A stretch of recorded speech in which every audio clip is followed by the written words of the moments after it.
పిఠాపురం నియోజకవర్గంలో ఏలేరు వరద నీరు పంట కాలువల ద్వారా ఉధృతంగా ప్రవహిస్తుందని రైతులు ప్రజలు చాలా జాగ్రత్తగా ఉండాలని తెలుగుదేశం పార్టీ రాష్ట్ర అధికార ప్రతినిధి పిఠాపురం మాజీ ఎమ్మెల్యే వర్మ విజ్ఞప్తి చేశారు. ఏలేరు ప్రాజెక్టుకు భారీగా చేరిన వరద నీటిని గత 3 రోజులుగా సముద్రంలోకి విడిచిపెడుతుండటంతో పిఠాపురం నియోజకవర్గంలో పంట కాలువలన్నీ పొంగి పొర్లుతున్నాయి.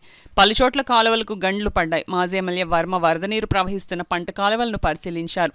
గండ్లు పడ్డ ప్రాంతాలను పరిశీలించి రైతులతో మాట్లాడారు. ఈ సందర్భంగా మాజీ ఎమ్మెల్యే వర్మ మీడియాతో మాట్లాడారు.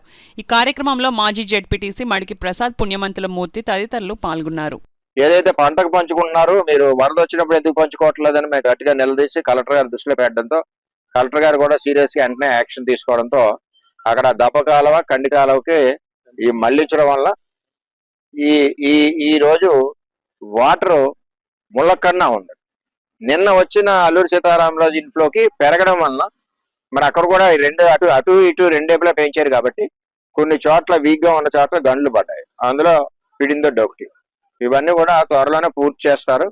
దీనికి ముఖ్య కారణం ఏంటంటే ఈ రోజు పిఠాపురం నియోజకవర్గానికి 2 ప్రాజెక్టులు తెచ్చాం. మేము పురుషోత్తపట్నం ఇచ్చాం పంటలు పండడానికి, డ్రైన్ ఉండాలి కాబట్టి ఏలేరు ఆధునికర 2 తెచ్చాం. 1 పూర్తి చేసాం 80%, 2 తెచ్చాం.